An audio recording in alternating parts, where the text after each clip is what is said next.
I'm sorry, Cecile, but I don't know why. Maybe we start already the broadcast so the rest of the attendees can hear us. At the moment, I can see your screen, and also the audience can see it. So, but don't worry.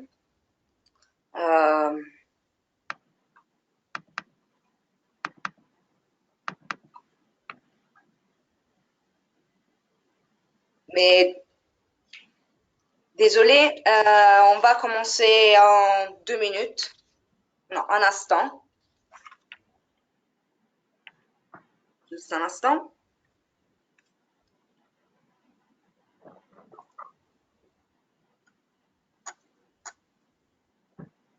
Et d'accord. On va commencer.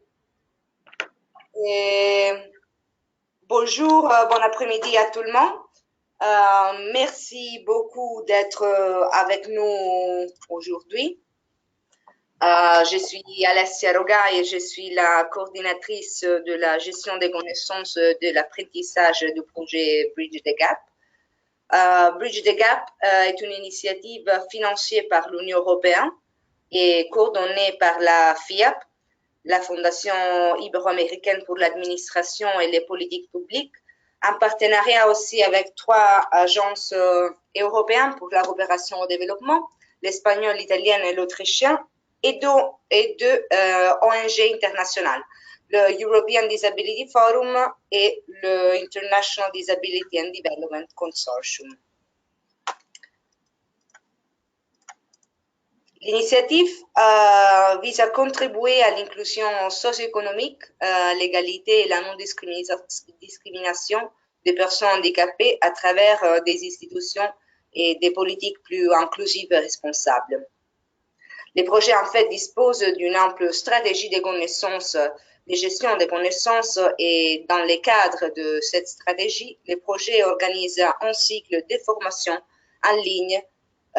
Cet cycle explore, en fait, progressivement les divers aspects traités par les projets. En gros, le cycle vise à développer les concepts de transversalité du handicap dans le développement, ainsi qu'à définir une approche homogène au secteur intéressé par les projets. Les formations sont préparées et développées par des experts internationaux sélectionnés par Bridge the Gap, et toutes les sessions sont organisées de manière interactive, repliable et partageable. En fait, vous trouvez la registration avec tous les documents et la transcription de toutes les sessions dans le website du projet, et vous pouvez trouver aussi les liens du website du projet dans les chat box. Chaque formation est conduite en anglais, en espagnol et en français, en sessions en fait séparées. La première session de cette cycle de formation était une introduction à la Convention des Nations Unies sur les droits des personnes handicapées. Et la deuxième était en l'ODD. Pour ceux qui l'ont manqué, comme je dis avant, vous pouvez trouver les vidéos de ces 2 premiers webinaires sur le website du projet, mais aussi dans la page de Facebook, Twitter et YouTube, que vous trouvez aussi tous ces liens ici dans les chat box. Aujourd'hui, nous serons ici pour la 3e session intitulée « Les développements inclusifs, stratégies et approches des bailleurs de fonds internationaux pour l'inclusion des personnes vivant avec un handicap dans la coopération au développement ». Les Nations Unies définissent le développement inclusif comme la forme de développement dans laquelle toutes les étapes du processus sont inclusives et accessibles aux personnes avec un handicap. Il exige donc que toutes les personnes puissent accéder en conditions d'égalité à l'éducation, aux services de la santé, au travail, à l'emploi, à la protection sociale. Les barrières à la participation ont des effets sociaux, économiques et culturels profonds sur les personnes avec un handicap, entraînant leur exclusion et créant des obstacles souvent insurmontables en matière de services de santé, éducation et d'emploi surtout. Pour nous aider aujourd'hui à explorer les liens entre l'handicap et le développement et le rôle surtout de la coopération internationale dans la promotion des approches inclusives des personnes avec un handicap, nous avons en fait la chance d'avoir avec nous Cécile Grosjean, directement de la Commission européenne. En fait, Cécile travaille dans la Commission au sein de la Direction générale de la coopération internationale et du développement, la DG DevCo. Elle est en charge d'appui au système de protection sociale et également point focal pour les droits des personnes handicapées dans les politiques de développement. Cécile a une expérience de plus de 15 ans relative à l'inclusion sociale des personnes vulnérables et dans le développement des systèmes de santé, de protection sociale et des politiques familiales acquises au ministère français des Affaires sociales. Aujourd'hui, elle va nous présenter l'engagement européen en faveur de l'inclusion des personnes handicapées dans les politiques du développement. Donc, je laisse la parole à Cécile, mais avant de commencer, juste quelques conseils techniques. Le webinaire est sous-titré en direct et le lien pour le sous-titrage en direct est ici dans le chat box, où vous pouvez trouver en fait dans l'email des rappels que vous avez reçus précédemment. Donc, vraiment, maintenant, je donne la parole à Cécile. Merci à Cécile et à tout le monde qui aujourd'hui est avec nous. Cécile, je donne la parole. Merci. Merci Alessia pour cette présentation et cette introduction. J'espère que tout le monde m'entend bien. Je vais donc vous présenter l'engagement de l'Union européenne pour l'inclusion des personnes en situation de handicap dans la coopération au développement. Et j'essaierai de répondre à toutes vos questions à l'issue de cette présentation. Je vais commencer par une présentation générale de qui fait quoi au sein des institutions européennes et vous présenter quelques chiffres clés de la coopération au développement assez rapidement pour ensuite parler plus précisément des droits des personnes handicapées dans la politique européenne de développement. Au sein de la Commission européenne, il y a principalement 3 directions générales en charge de l'aide extérieure, la direction de la coopération internationale et du développement, DEFCO, dans laquelle je travaille, qui est donc responsable de la conception et de la mise en œuvre des politiques de développement, la direction en charge de la politique européenne de voisinage, NIR, qui a plus particulièrement la responsabilité des relations de l'Union européenne avec 16 pays du voisinage à l'est de l'Europe et au sud, et de l'élargissement de l'Union européenne. Et la direction générale en charge de la protection civile et des opérations d'aide humanitaire qui est responsable de la fourniture de l'aide d'urgence de l'Union européenne. Ces 3 directions générales de la Commission européenne travaillent sous la coordination d'un service, le service européen pour l'action extérieure, qui est le service diplomatique de l'Union européenne en charge de la politique étrangère et de sécurité, de la cohérence globale et de la coordination de l'action de l'Union européenne sur la scène internationale. Et c'est également ce service qui gère les délégations de l'Union européenne, qui sont les représentations de l'Union européenne dans les différents pays partenaires ou auprès des organisations régionales et internationales avec lesquelles l'Union européenne a des relations. Du point de vue des acteurs politiques, ces différents services sont gérés par Federica Mogherini, qui est la haute représentante de l'Union pour les affaires étrangères et la politique de sécurité, également vice-présidente de la Commission européenne. Monsieur Neven Mimica, le représentant de la coopération internationale et du développement. Johannes Hahn, qui est le commissaire en charge de la politique européenne de voisinage et de l'élargissement, et Christos Stylianides, le commissaire en charge de la protection civile et des opérations d'aide humanitaire. Quelques chiffres clés pour vous donner un ordre de grandeur de l'Union européenne dans l'aide au développement. L'Union européenne, les institutions européennes ainsi que les États membres qui composent l'Union européenne sont les premiers pourvoyeurs d'aide dans le monde, avec 80 milliards de dollars en 2017. Devant les États-Unis, le Japon, le Canada, voilà, et l'ensemble des autres acteurs dans ce domaine. En termes de distribution géographique de l'aide, c'est l'Afrique qui est majoritairement destinataire de cette aide au développement, suivi par l'Asie, l'Amérique latine, l'Europe de l'Est.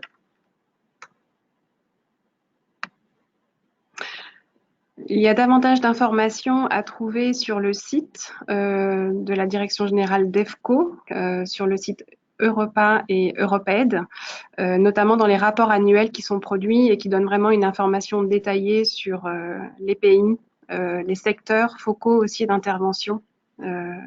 Voilà, si vous avez besoin d'informations plus précises, c'est une consultation très utile. L'aide au développement est principalement mise en œuvre selon 3 modalités. Il y a une aide sur projet qui peut se définir comme une série d'activités ayant pour but de répondre à des objectifs clairement établis dans un délai et un budget définis. Et c'est le cas du projet Combler l'écart, Bridging the Gap, qui sert de support à ce webinaire. C'est un projet qui a démarré fin 2016, début 2017, et qui se conclura dans 3 ans maintenant.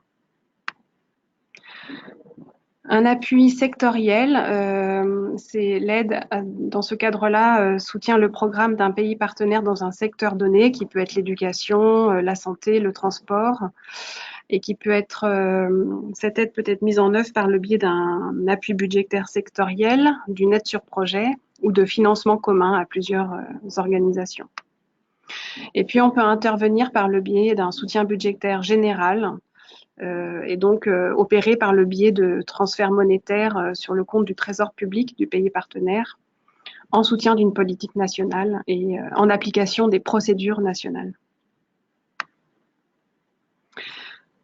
L'aide publique au développement au plan européen est mise en œuvre au plan légal par des instruments financiers qui peuvent être géographiques, géographisés ou thématiques. Pour les droits des personnes en situation de handicap, on utilise principalement 3 instruments géographiques.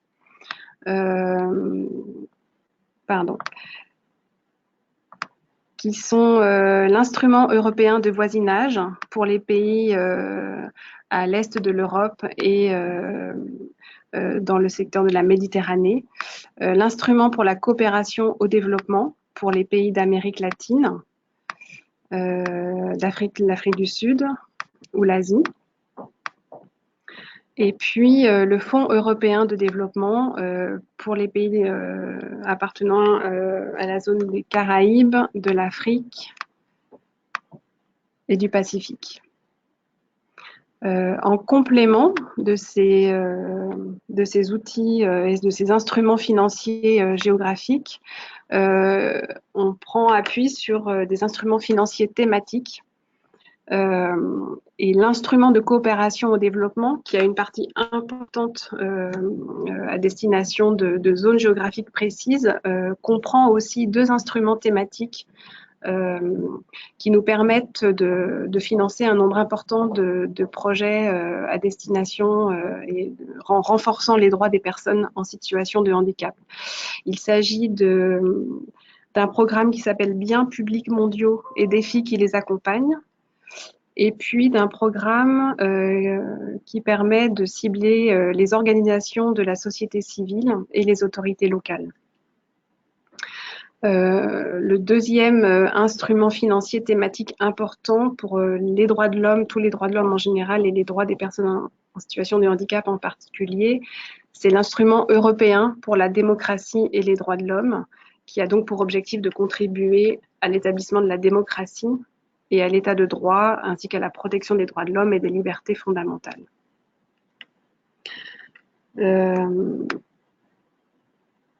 Je vais vous présenter désormais rapidement le cadre d'action de la politique européenne de développement en faveur des droits de l'homme et des droits des personnes en situation de handicap en particulier. On peut retenir 4 principes d'action essentiels qui guident l'action de l'Union européenne en la matière. La politique de développement repose sur une approche fondée sur les droits de l'homme, ce qui signifie que la politique de développement vise à renforcer les capacités des personnes et des groupes de personnes titulaires de droits et accompagne les États de façon à remplir leurs obligations en la matière. Donc, il y a une action à destination des titulaires pour faire connaître, qu'elles aient connaissance de leurs droits, qu'elles puissent les faire respecter, qu'elles puissent également participer au processus de décision, de mise en œuvre des politiques et donc participer au processus de que ce soit législatif, mais également mise en œuvre et suivi, évaluation des politiques qui mettent en œuvre les droits fondamentaux. De la même façon, on agit du côté des autorités nationales ou locales qui ont l'obligation de promouvoir, protéger les droits et on les accompagne, on les soutient dans la définition des cadres légaux qui doivent être en place, la définition des plans d'action, la mise en œuvre opérationnelle des politiques qui permettent de les mettre en œuvre, et puis les mécanismes de suivi, d'évaluation de ces politiques. L'approche fondée sur les droits de l'homme est également fondamentale du point de vue, de notre point de vue de partenaires de développement,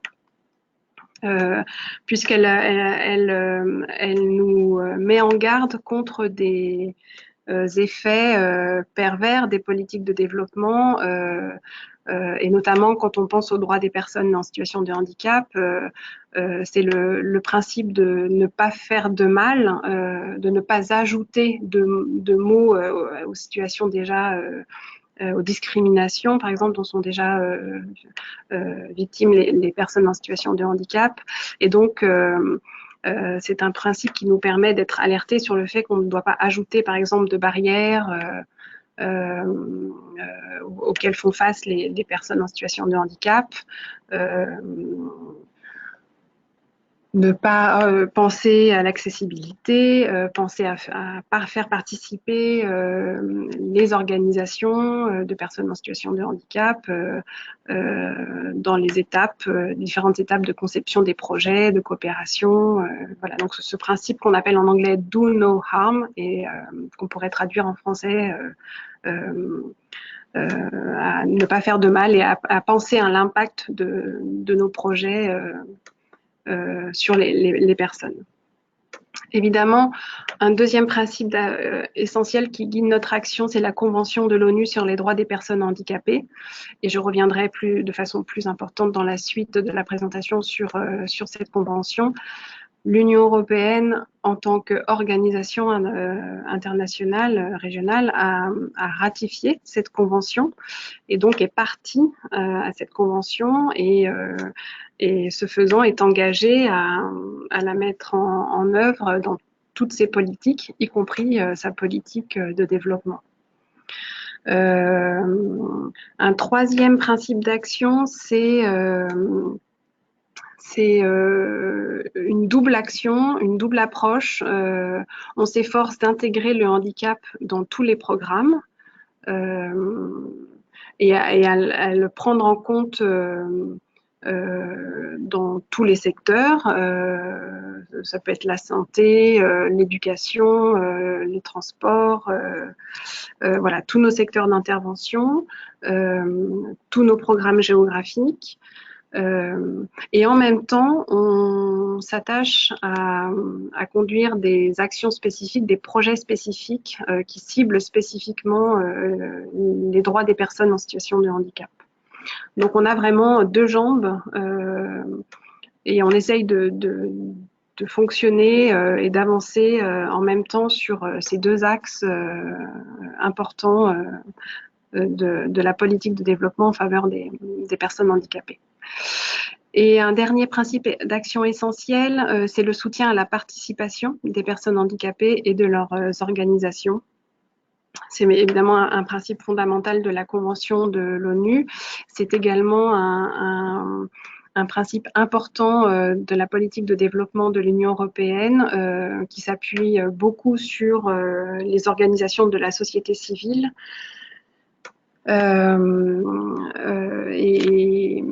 Et donc, on a une action de soutien des personnes et de leurs organisations et de médiateurs. En tout cas, on essaye de faire en sorte que les organisations puissent être entendues, reconnues aussi de leurs autorités nationales.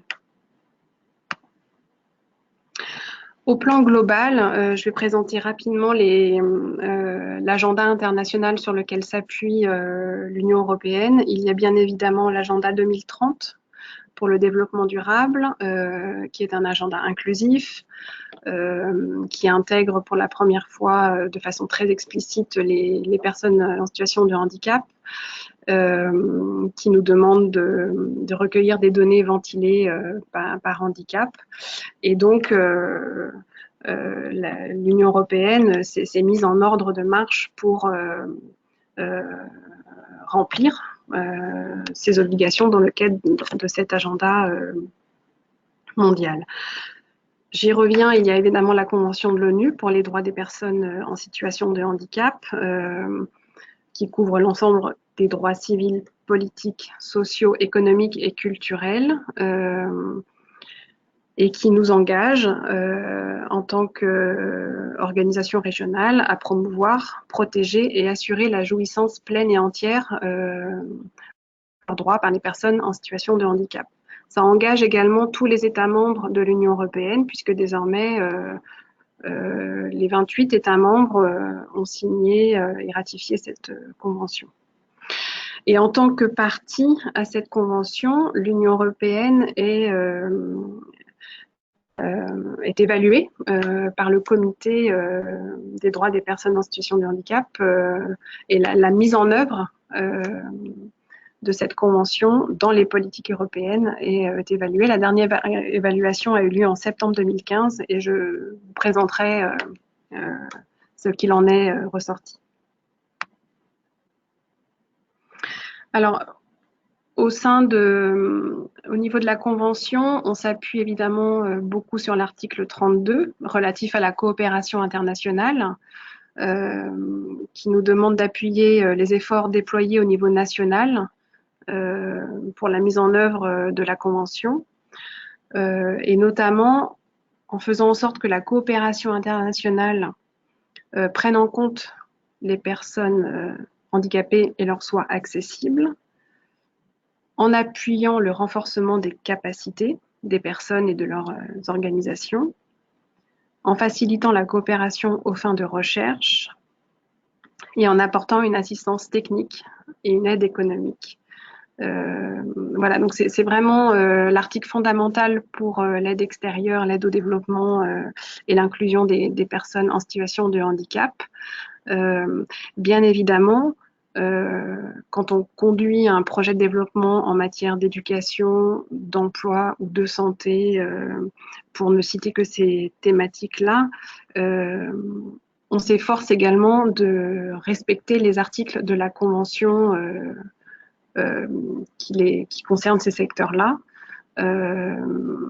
En éducation, on va donc essayer de soutenir les systèmes éducatifs inclusifs des enfants en situation de handicap, ou au moins de faciliter la transition d'un système à un autre pour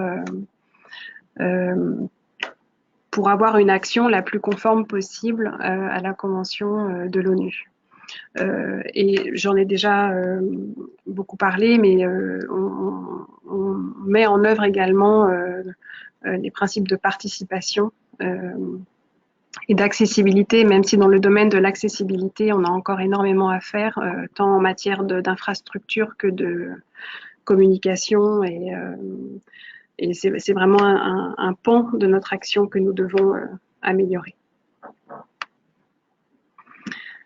Au plan européen, je vous l'ai dit, l'Union européenne s'est mise en ordre de marche après l'adoption de l'agenda 2030, et notamment l'Union européenne et ses États membres ont adopté en juin 2017 un nouveau consensus européen de développement qui promeut une approche cohérente et coordonnée des institutions européennes et des États membres dans les politiques de développement. En matière de handicap, ce consensus est important. Il prend vraiment en compte les personnes en situation de handicap. Il reconnaît le lien entre pauvreté et handicap. Il mentionne explicitement la Convention de l'ONU. Et l'Union européenne et ses États membres s'engagent à promouvoir les droits des personnes en situation de handicap, à assurer leur inclusion dans la société et leur égale participation au marché du travail. Et ce consensus réaffirme l'approche par les droits qui consiste à promouvoir tous les droits de l'homme et met l'accent sur l'intersectionnalité et notamment le fait que en tant que personne, on ne rentre pas dans une case, mais on peut être comme souvent victime de plusieurs discriminations et l'action de développement doit porter une attention à lever les barrières les multiples discriminations auxquelles font face les personnes vulnérables.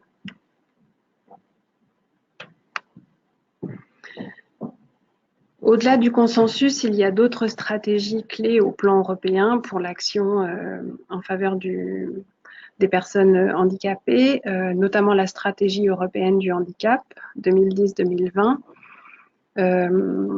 qui permet de coordonner l'action de l'Union européenne dans sa dimension de politique interne et donc dans les politiques que doivent mettre en œuvre les États membres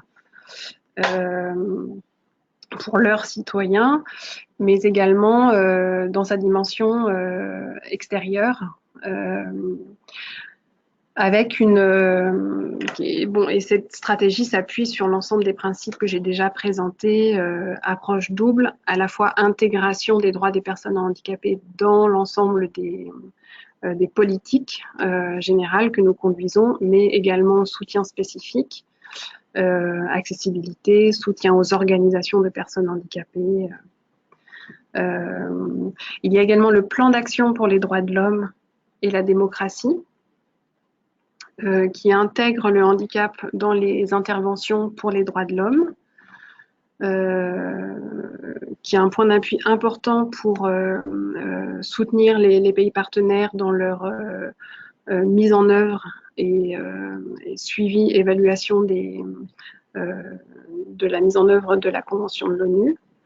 Et le plan d'action pour le genre, qui permet d'avoir une action spécifique sur les discriminations liées au genre, avec une attention également au handicap et donc une action très concrète en termes d'intersectionnalité et une obligation désormais pour tous les programmes et projets de développement de reposer sur une analyse genrée et donc à tous les stades de mise en œuvre d'un projet, depuis l'identification jusqu'à sa formulation, sa mise en œuvre, son évaluation, d'avoir une attention au genre, une attention à la prise en compte à l'impact des actions sur les femmes et un recueil des données notamment par genre.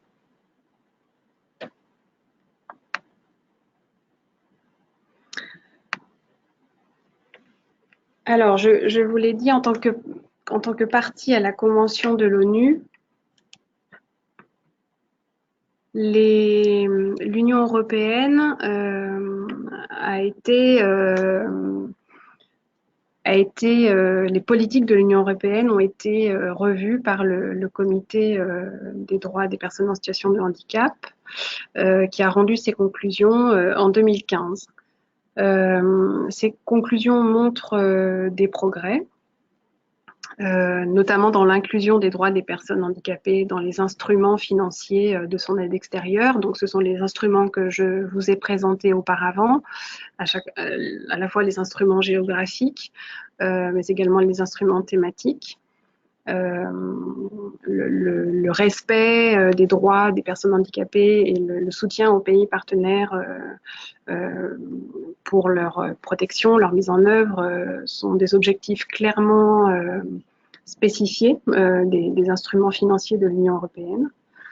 L'Union européenne a également joué un rôle moteur qui a permis l'inclusion du handicap dans l'agenda 2030 ou encore dans le cadre d'actions 2015-2030 pour la réduction des risques. Néanmoins, le comité a noté un certain nombre de points à améliorer, et notamment s'agissant d'une intégration systématique du handicap dans tous les programmes. Il y a encore des marges de progrès pour se doter d'une approche systémique du handicap,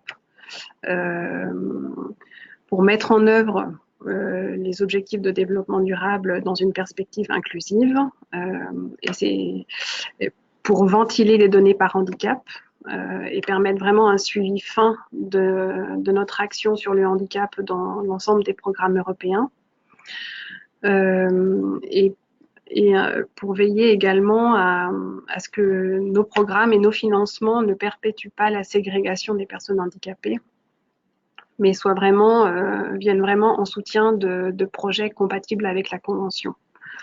Et le projet Bridging the Gap est né de ces recommandations, puisqu'on vise vraiment à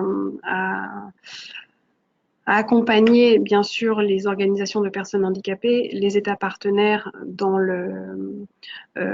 l'amélioration de la prise en compte des droits des personnes handicapées, mais il y a également tout un objectif de ce projet lié à l'amélioration, au renforcement des capacités des partenaires de développement, que sont les délégations européennes, que sont la direction d'EFCO à Bruxelles, que sont les agences des États membres de l'Union européenne, et donc à renforcer nos capacités, les capacités de l'ensemble de ces partenaires européens, également eux-mêmes dans leurs actions, mieux prendre en compte les droits des personnes handicapées dans les actions de développement qu'elles portent. En ce qui concerne l'état des lieux, là où on en est aujourd'hui, on finance, on a financé depuis 2010 plus de 450 projets de développement spécifiques aux droits des personnes en situation de handicap dans une centaine de pays, majoritairement via des subventions aux organisations de la société civile. Les principaux domaines d'action concernent la promotion des droits, l'inclusion sociale, surtout dans les secteurs emploi, éducation et santé, le développement des capacités.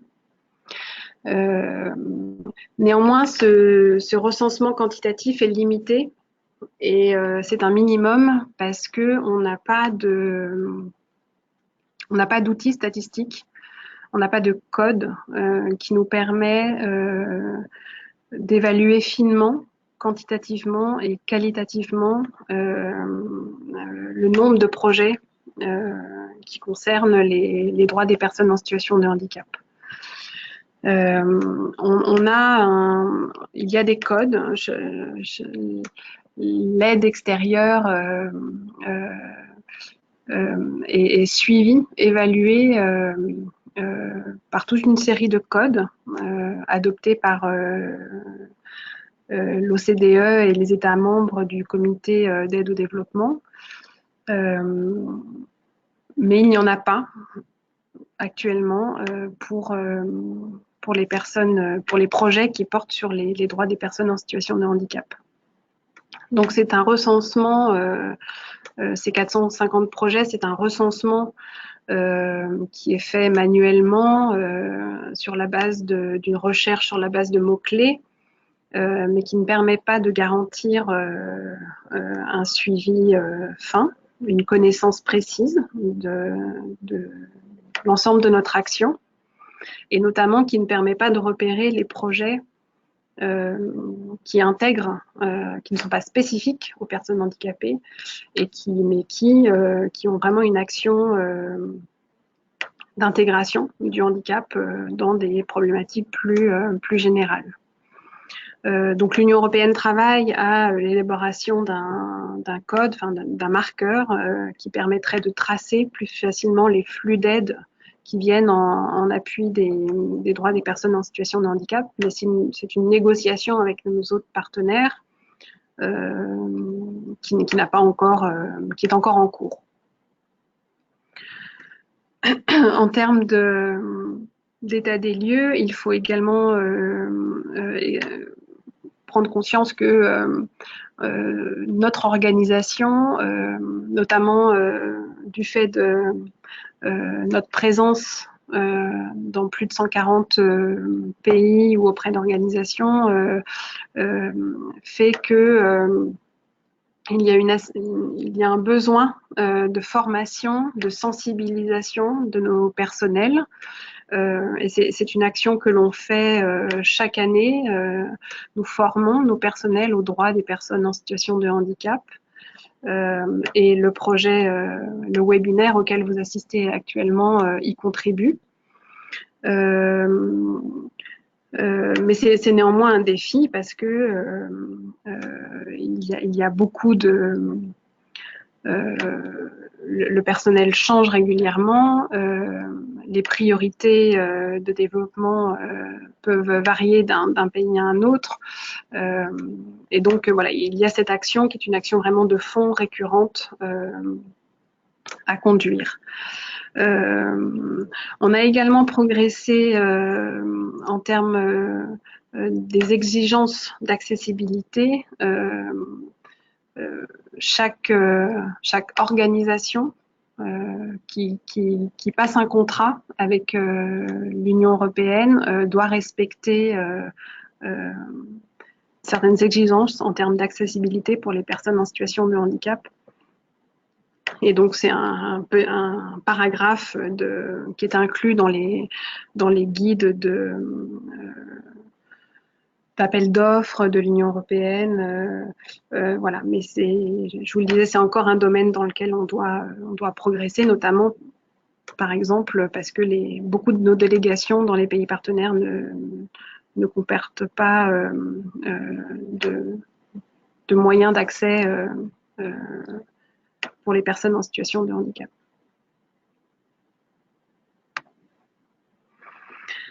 Parmi les autres mesures d'intégration du handicap dans les aides extérieures, je l'ai déjà un peu mentionné, il y a la promotion des droits dans le cadre des dialogues sur les droits de l'homme. L'Union européenne a conduit 43 dialogues en 2016 avec des États tiers ou des organisations régionales. Et ce sont vraiment des instruments importants qui permettent à l'Union européenne d'initier un dialogue sur les droits de l'homme, incluant les discriminations sur la base du handicap. La place faite par nos partenaires aux organisations de la société civile et les moyens de renforcer les droits des personnes dans ces pays. Au plan global, je ne peux pas malheureusement parler de tous les projets qui sont menés au plan local par les délégations, mais au plan global, on a donc un certain nombre d'initiatives en cours.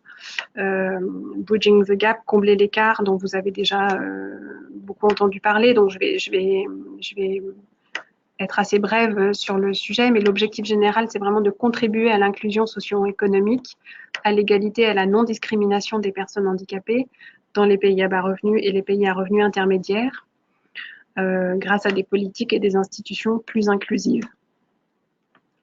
C'est un projet qui comprend 2 volets qui sont conduits de façon parallèle. Au plan mondial, on travaille avec le Haut-Commissaire aux droits de l'homme à l'élaboration d'indicateurs pour la Convention de l'ONU et d'orientation pour la mise en œuvre des objectifs de développement durable de façon compatible avec la Convention de l'ONU. Et on souhaite que ces indicateurs et cette guidance soient ensuite accessibles à l'ensemble des États intéressés. Dans ce cadre-là, un certain nombre de pays sont consultés, notamment le Népal, l'Éthiopie, la Moldavie, le Paraguay. Il me semble que j'en oublie un, et je m'excuse, mais voilà, c'est un travail que l'on conduit pas seul, mais en concertation avec certains États pour nous aider à définir des indicateurs qui puissent dont puissent ensuite se saisir les autorités des pays, des États partenaires intéressés pour renforcer leur action en matière de mise en œuvre de la Convention ainsi que des ODD.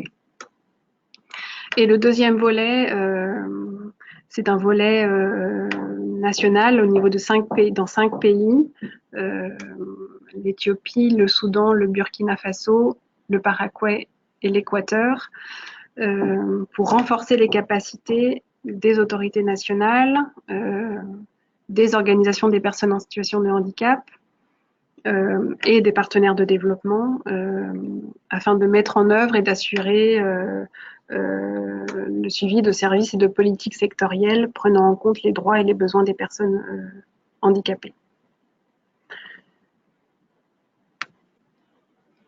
Une autre initiative en cours au plan global, c'est un appel à projet, un appel à proposition dans le cadre de l'instrument européen pour la démocratie et les droits de l'homme,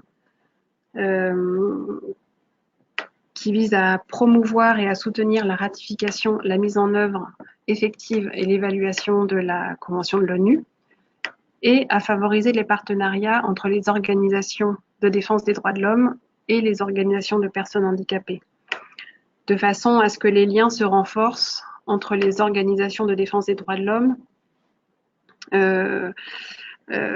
qui ont peut-être une action plus forte dans certains pays en matière de droits de l'homme, mais qui n'ont pas encore suffisamment pris en compte les droits des personnes en situation de handicap.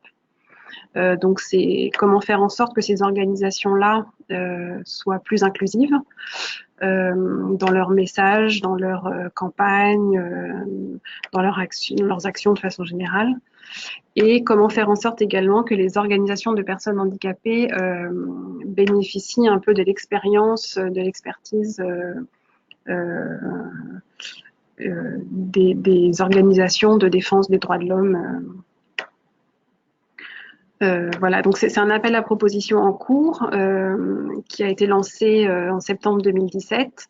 On est à peu près à mi-chemin de la procédure de sélection des projets. Et quand ils seront finalisés, quand ils seront sélectionnés, d'ici un mois, ils se mettront en place dans les pays choisis pour une durée de 3 ans en général. Et donc, une liste indicative d'activités, c'est par exemple la protection contre toutes les formes de discrimination sur la base du handicap, le soutien au partenariat entre les organisations de la société civile et les institutions publiques, l'amélioration des capacités des organisations de personnes handicapées, conduire des campagnes de sensibilisation sur les droits des personnes en situation de handicap. Voilà une liste non exhaustive.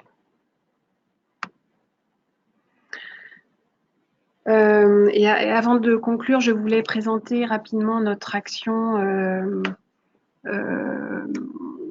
également globale dans une perspective d'échange, de partage de connaissances, d'expertise, de partage de bonnes pratiques avec d'autres partenaires au niveau international. L'Union européenne a rejoint la Commission européenne a rejoint le réseau GLAD, Global Action on Disability.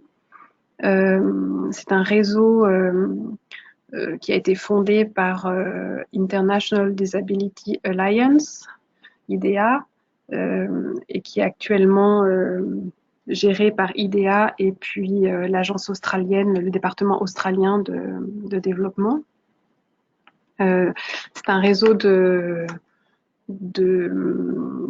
partenaires de développement impliqués dans la prise en compte des droits des personnes en situation de handicap, dans l'aide au développement et l'aide humanitaire. Et donc, ça nous permet d'accroître notre coordination, la coordination de nos actions en la matière, d'apprendre les uns des autres, partager connaissances et expertise, de parler d'une même voix, et notamment dans le cadre d'instances comme l'OCDE, pour avoir plus de poids dans les négociations autour d'un code ou d'un marqueur sur le handicap, ou dans des instances comme les institutions onusiennes, voilà, pour porter la voix des personnes en situation de handicap de façon plus coordonnée et plus efficace, efficiente.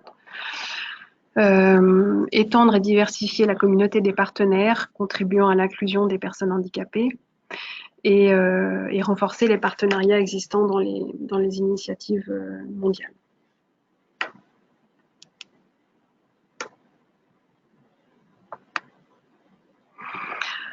J'en arrive à la fin de la présentation. Il y a toute une série de liens sur lesquels vous pouvez trouver davantage d'informations ou suivre l'actualité de l'Union européenne en matière de développement. Voilà, je suis disponible pour répondre à vos questions. Et merci, très merci Cécile. Très merci pour cette présentation aussi intéressante. Je comprends que l'Union européenne s'est engagée. Les outils, ils ne manquent pas et c'est vraiment définitivement, je pense, temps de tirer les meilleures parties de ces outils pour vraiment ne laisser personne derrière.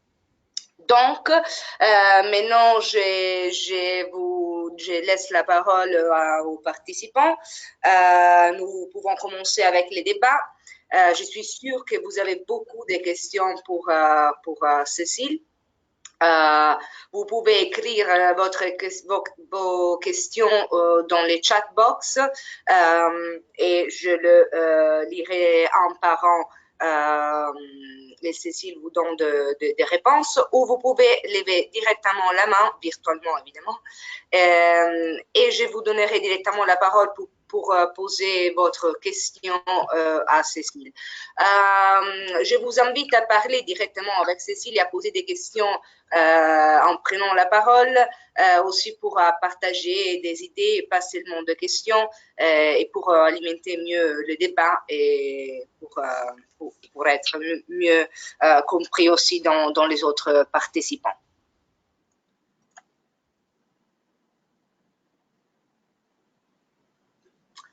Alors, et j'ai déjà une question écrite dans la chat box, Cécile. C'est dans Paul-Élise Harry. Et la question, c'est quels ont été les critères de choix des 100 pays du volet 2. Désolée si je... D'accord, donc... Aussi le même Paul-Élise demande les programmes de renforcement de capacité dans les pays se passent dans quelle façon? D'accord. Pour le moment, il n'y a pas de questions, donc si tu veux aller avec ces questions, c'est bon. Alors, les critères de choix des pays, c'est toujours un processus un peu long et compliqué.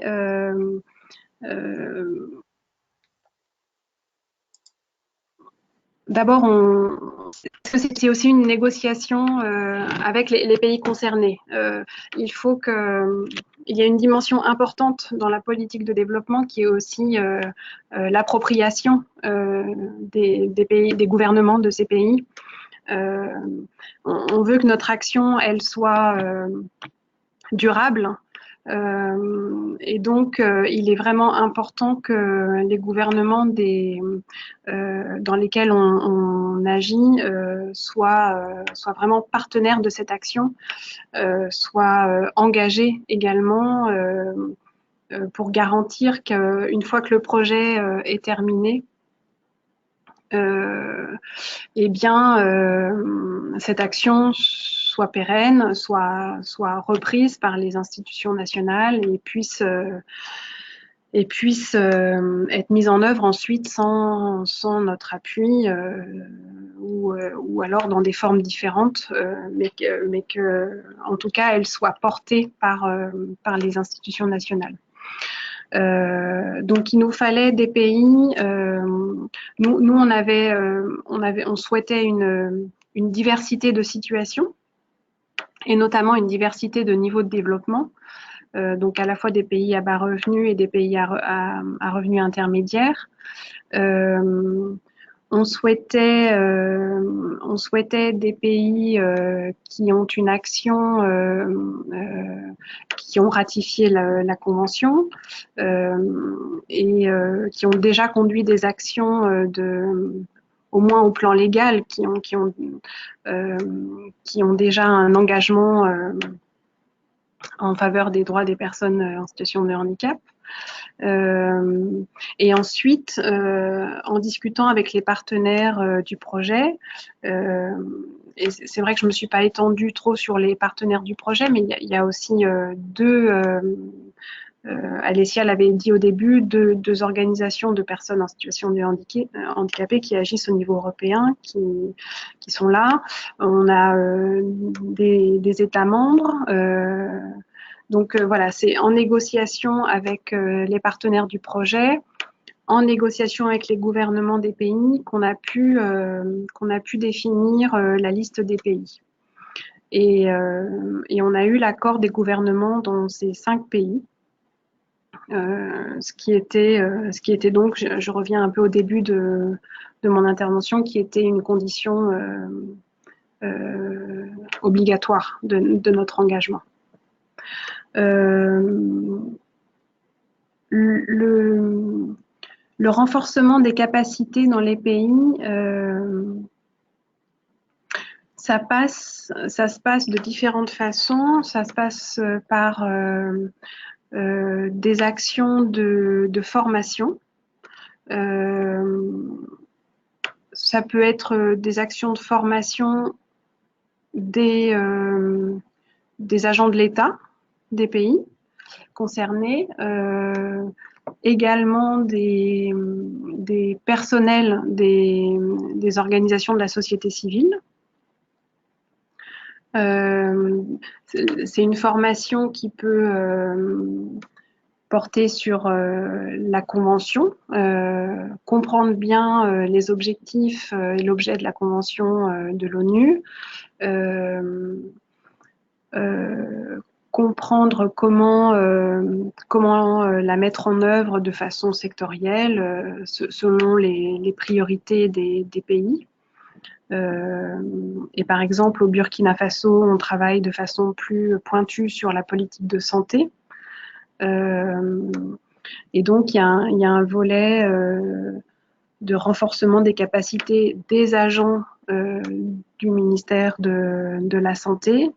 Il y a un renforcement des capacités des points focaux nationaux en charge du handicap.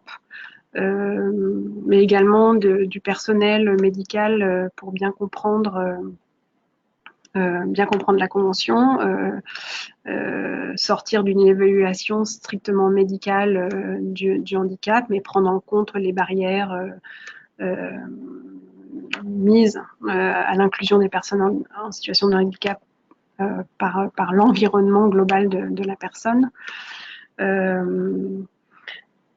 Voilà, donc le renforcement des capacités permet de mieux se saisir de la convention et de mieux s'appuyer sur celle-ci pour s'engager dans un dialogue constructif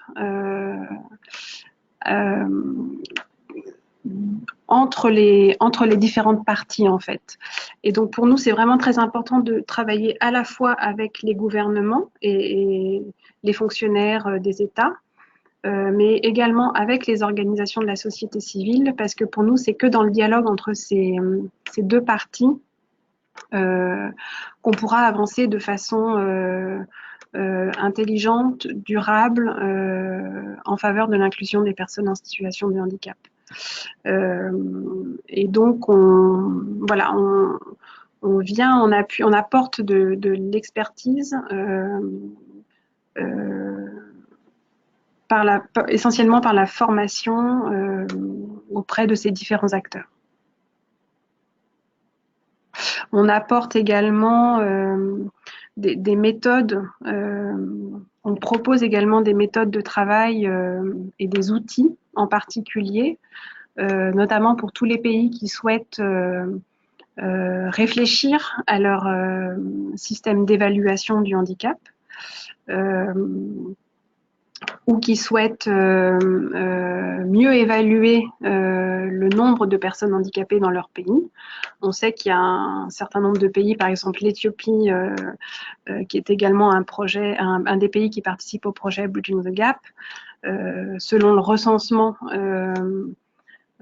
qui a été fait de la population dans ce pays, il y a moins de 2% de personnes en situation de handicap en Éthiopie, ce qui ne correspond pas du tout à la prévalence estimée, notamment par l'Organisation mondiale de la santé, où on est plus proche des 15 voire 17%. Donc nous, on s'appuie sur des outils en particulier, le groupe de questions développé par le Washington City Group, qui est un outil assez simple de questions à intégrer dans les recensements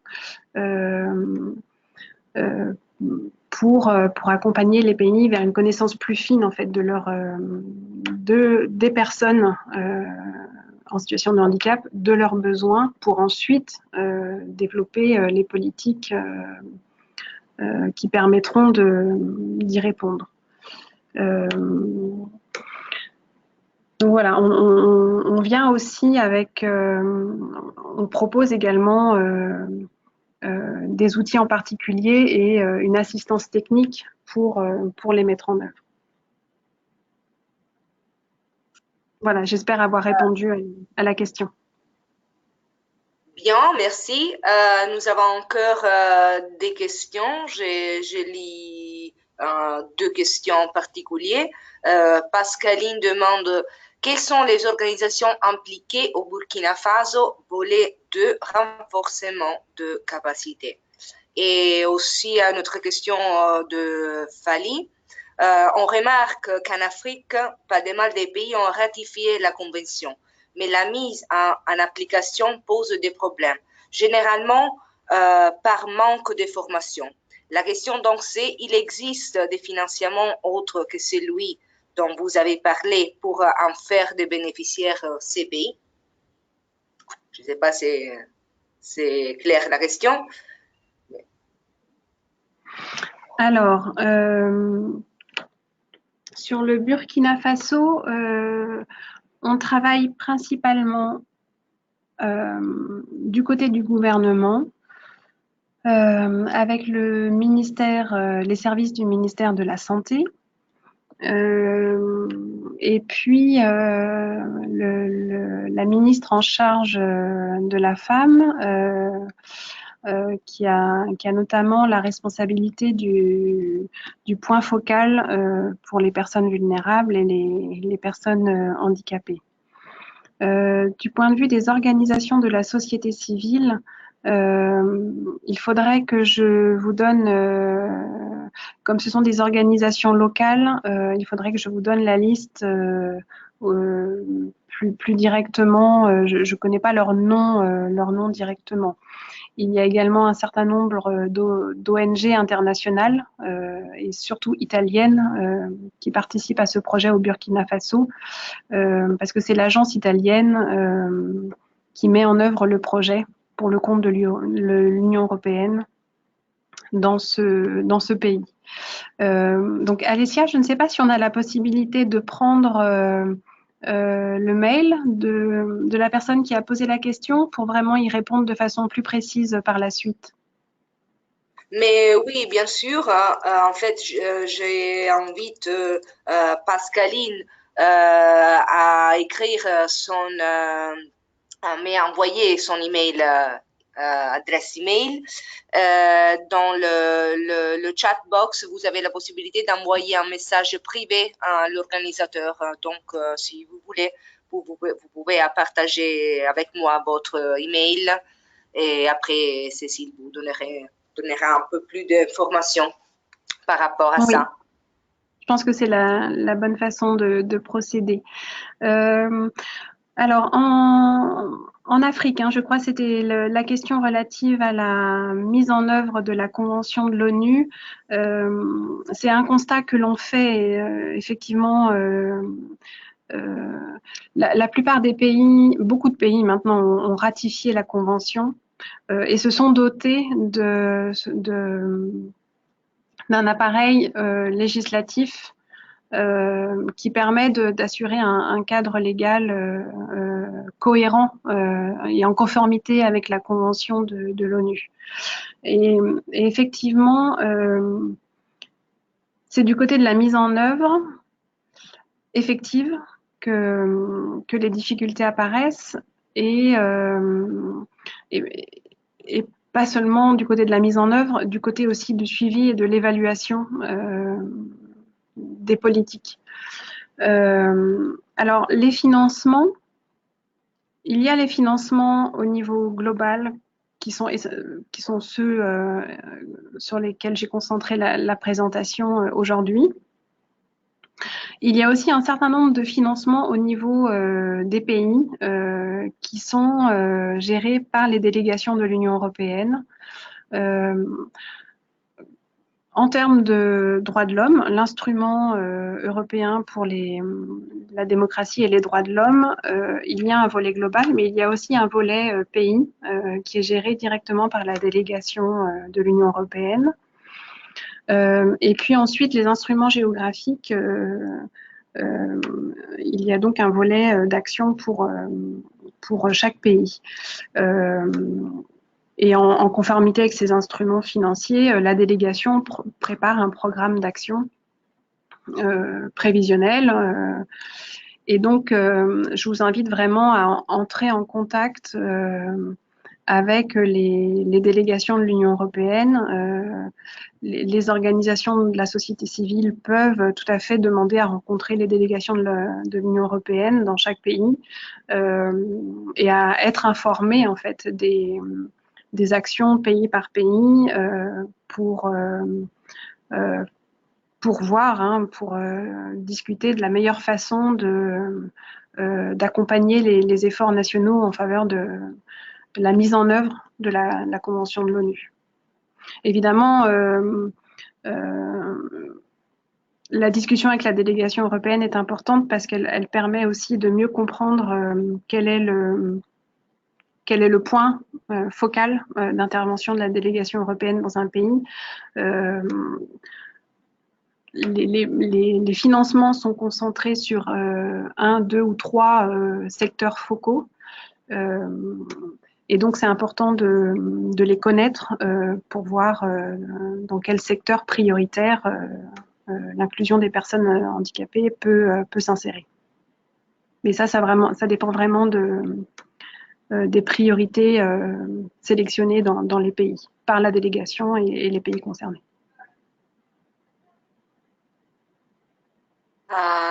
Bien, très merci.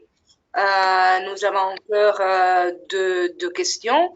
La première, c'est quelles sont les actions ciblées dans les appuis de l'Union européenne pour développer le leadership de PSH et leur organisation pour mieux participer au processus de prise de décision dans les pays en développement en Afrique? Ça, c'est une question de Boubacar.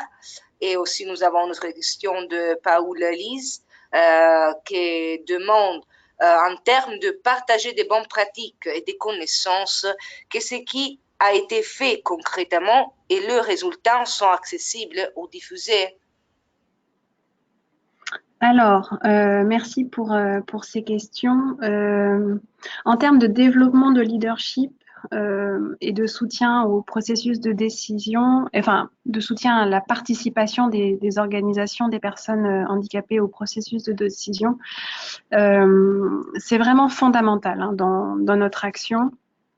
En tout cas, on souhaite que c'est vraiment sur ce type d'action que l'on travaille quand on parle aussi de renforcement de capacité. Via Bridging the Gap, il y a une action de la sorte au Soudan, notamment. Alors, c'est pas dans tout le Soudan. Hein, malheureusement, on n'a pas les moyens d'agir dans toutes les dans tout le pays, mais dans les régions dans les régions du Soudan dans lesquelles Bridging the Gap est présent, il y a notamment au Soudan une action sur des femmes en situation de handicap ou des mères d'enfants handicapés. Et il y a effectivement une action de formation et de renforcement de leurs capacités qui passe par le leadership et qui passe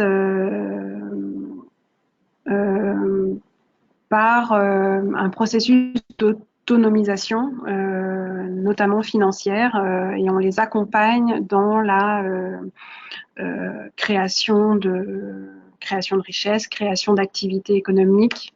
Le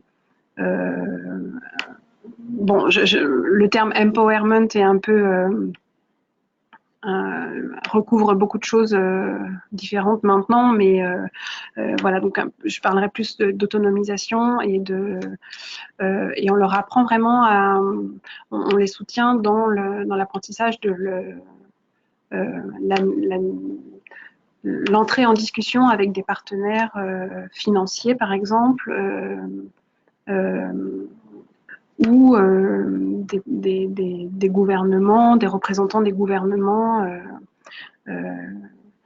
Voilà, donc c'est une action que nous menons et qui est vraiment au cœur du soutien des organisations de personnes handicapées dans les politiques de développement.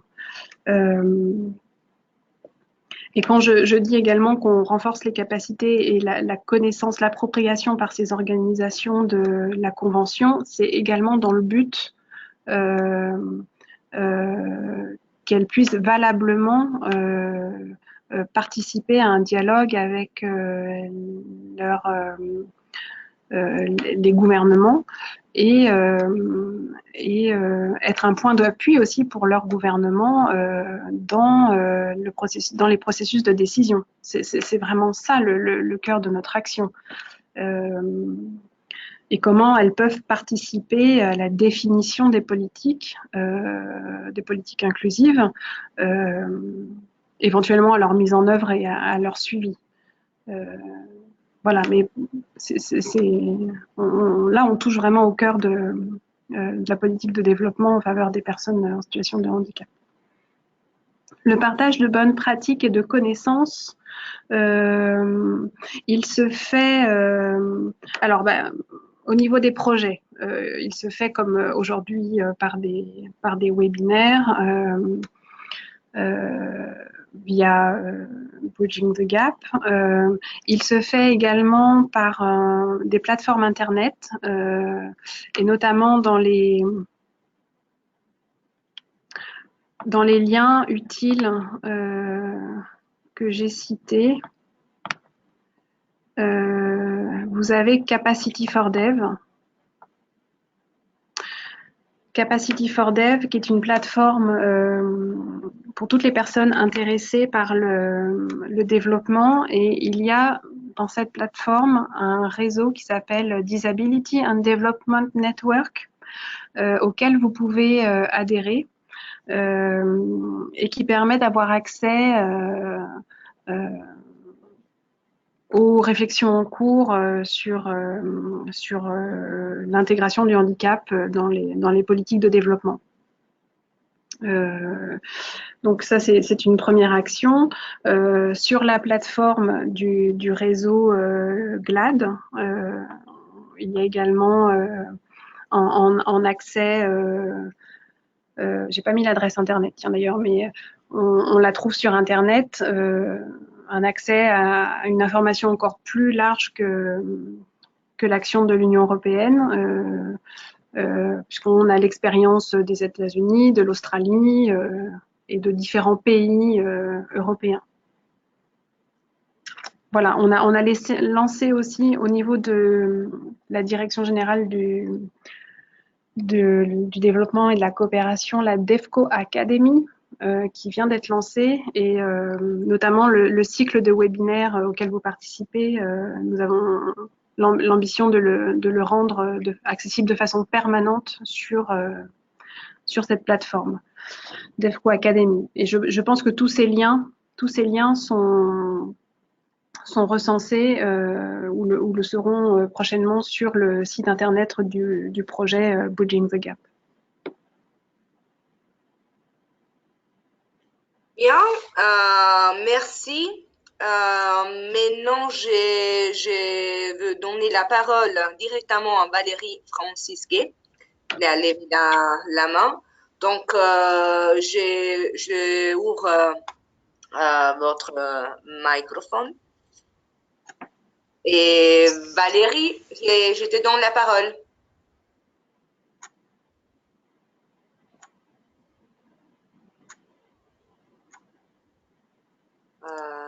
Désolée, je ne sais pas pourquoi ouvrir pas le mic de Valérie, mais voilà, je t'invite Valérie à écrire ta question en fait dans les chatbox, et donc il y a des autres questions dans les chatbox pour Cécile. Donc, la première, c'est de Alice qui demande quelle appréciation faites-vous aujourd'hui sur l'inclusion des personnes handicapées dans la mise en œuvre des politiques, programmes et projets dans les 5 pays qui ont bénéficié de l'action de l'Union européenne, donc de Bridge the Gap en fait. Et l'autre question, c'est toujours de Boubacar. Quels sont les indicateurs utilisés par l'Union européenne pour mesurer la prise en compte du handicap dans les programmes de développement des pays par exemple, genre les Washington Group questionnaires. Voilà, j'arrête avec des questions parce qu'il y a beaucoup d'autres, il y a des autres questions. Donc, seulement je te demande, Cécile, être un peu plus bref dans les réponses parce qu'il y a encore beaucoup de questions. Donc, je te laisse la parole pour répondre à ces deux. D'accord. Pardon, j'essaierai d'être plus concise. Alors, mon appréciation sur l'inclusion des personnes en situation de handicap, on a affaire à des pays différents en termes de développement et en termes de capacité. Donc, c'est difficile d'avoir une réponse simple, mais au Soudan, en Éthiopie, peut-être même aussi au Burkina Faso, on a besoin vraiment de renforcer les capacités des organisations, des personnes en situation de handicap. Il y a une réelle volonté de ces pays d'avancer vers davantage de politiques inclusives. Mais il faut d'abord lever un certain nombre de difficultés liées aux capacités des organisations et des gouvernements aussi. Il n'y a pas beaucoup de moyens et voilà, et de connaissances techniques. Donc il y a tout un volet important du projet qui doit nous permettre de renforcer ces capacités avant de pouvoir vraiment mesurer l'impact à moyen ou long terme de notre action. Ce qui est moins le cas dans les pays d'Amérique latine, où il y a des moyens et comment dire, une approche du handicap qui était un peu plus ancrée au préalable. Voilà, mais c'était aussi cette différence qui nous intéressait, et notamment aussi pouvoir de faire en sorte que les pays entre eux puissent échanger leurs pratiques, leurs travaux en la matière.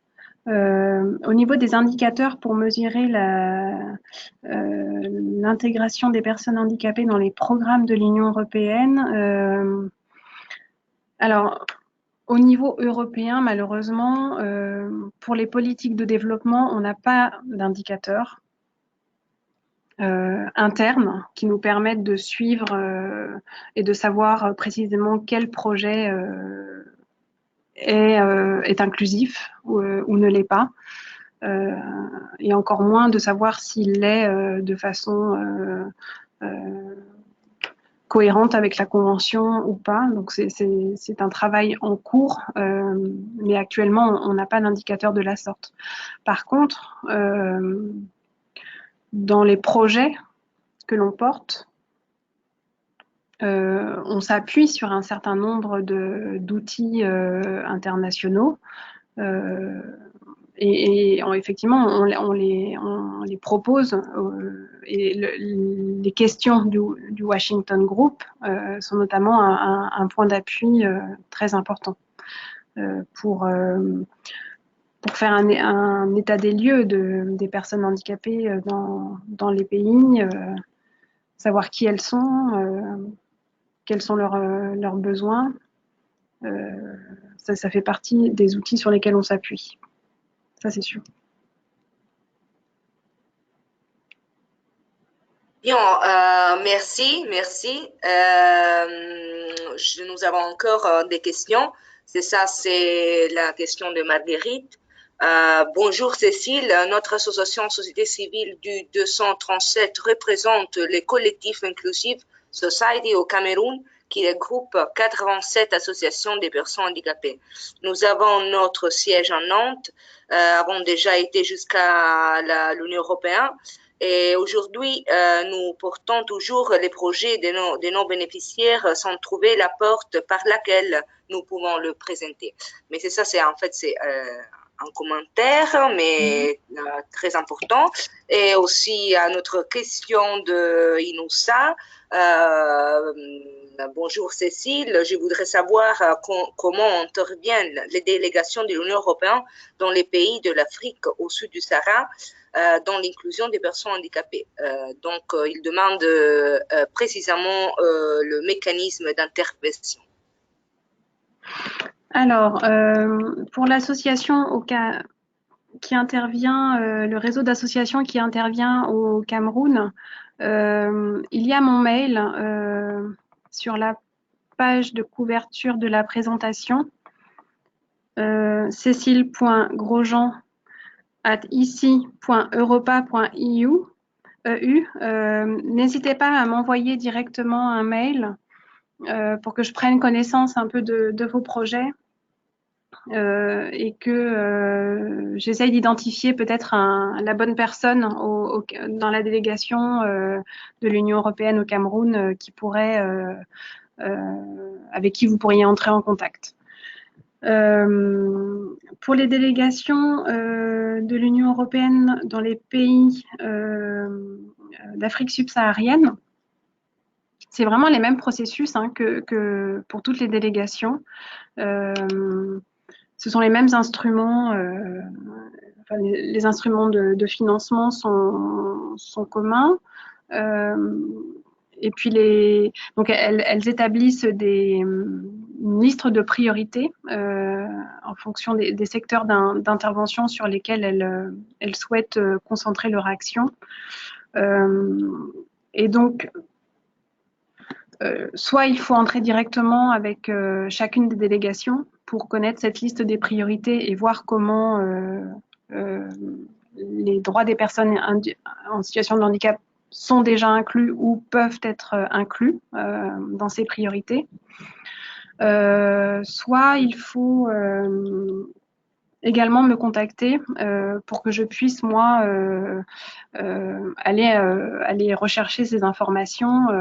Mais il faudra cibler à ce moment-là un certain nombre de pays pour que je puisse discuter avec mes collègues, soit au siège, soit dans les délégations.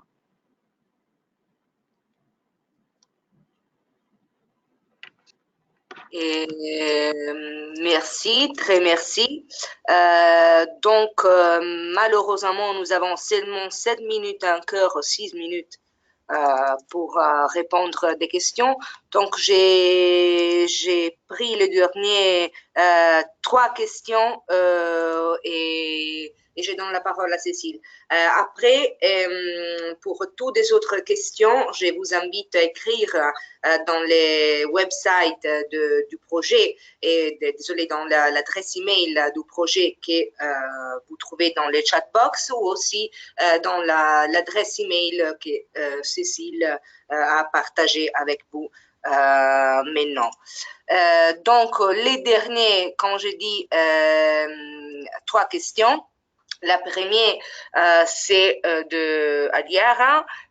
Est possible d'avoir des exemples des conseils clés de la convention à utiliser, par exemple, par les OPH? Donc, notre question de Marius, comment l'inclusion des personnes handicapées dans la coopération au développement peut se faire quand on sait que la plupart des personnes ont un niveau de scolarité très limité? Et donc, toujours à notre question de Marius, il y aura des mesures d'accompagnement. Donc, je remercie tous les autres pour des autres questions, mais malheureusement, nous n'avons pas plus de temps. Donc, je donne la parole à Cécile pour ces dernières questions. Et comme je dis, vous pouvez écrire à nous, à l'adresse email du projet ou directement à Cécile. Merci. Alessia, j'ai pas tout à fait compris la première question sur il faudrait des exemples? Je la prends tout de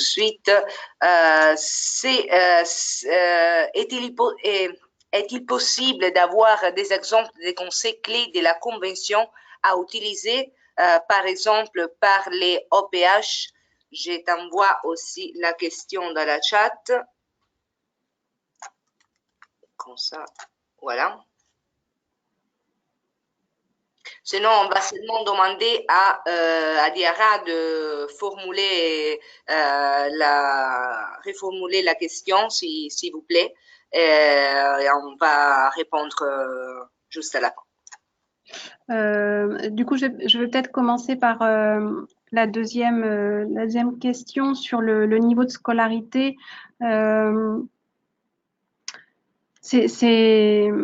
Comment dire, on sait que l'accès à l'éducation, c'est fondamental pour que les personnes puissent atteindre en fait un niveau de connaissance de leurs droits.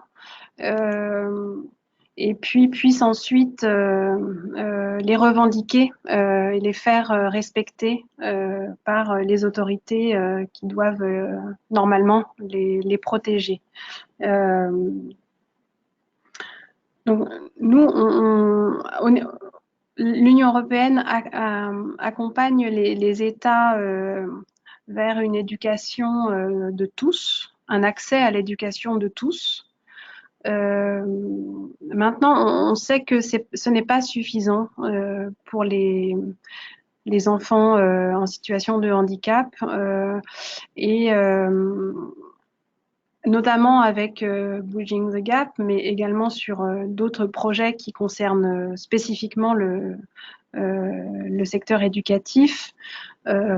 Quand on parle d'accès à l'éducation pour les enfants en situation de handicap, il y a toujours un volet aussi, on fait en sorte en tout cas qu'il y ait toujours un volet d'accompagnement de la communauté éducative de façon large, les enseignants, les familles, les autres enfants, un volet de compréhension de l'importance de l'inclusion des enfants handicapés dans les écoles et dans les cursus généraux, un accompagnement, une formation des enseignants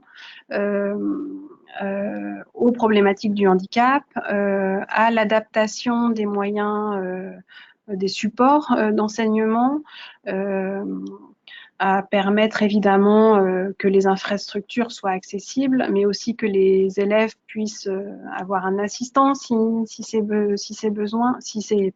nécessaire. Donc voilà, on a conscience que l'éducation, c'est une partie de la réponse, c'est une des clés pour faire respecter les droits des personnes en situation de handicap.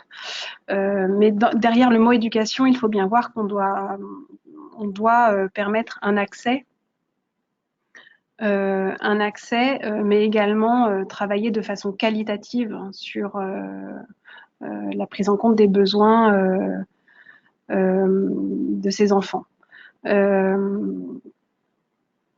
Je ne sais pas si je réponds complètement à la question, mais c'est dans cette direction que l'on s'efforce de travailler. Maintenant, sur la convention, alors je ne suis pas sûre d'avoir bien compris la question, mais tous les articles, vraiment tous les articles de la Convention sont importants et doivent être des points d'appui pour les organisations des personnes en situation de handicap.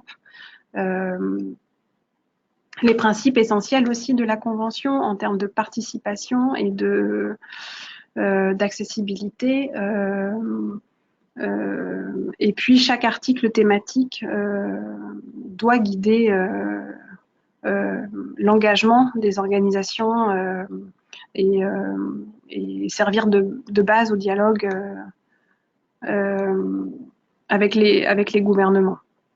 Je ne peux pas citer en particulier un article plutôt qu'un autre. Ça dépend ensuite de la politique ou du service que l'on souhaite mettre en œuvre. Voilà, mais c'est vraiment une base une base fondamentale, en fait, hein, pour normalement les gouvernements et les organisations.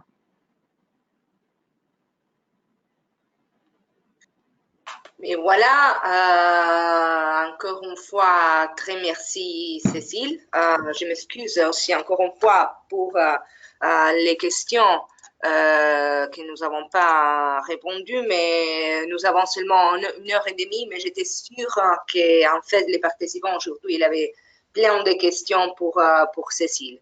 Mais comme j'ai déjà dit, vous pouvez nous écrire notre email adresse email que vous trouvez dans les chat box, mais aussi dans les websites et aussi dans les mails de follow-up qu'on va envoyer dans les prochains jours, avec aussi la registration et les documents de ces webinaires.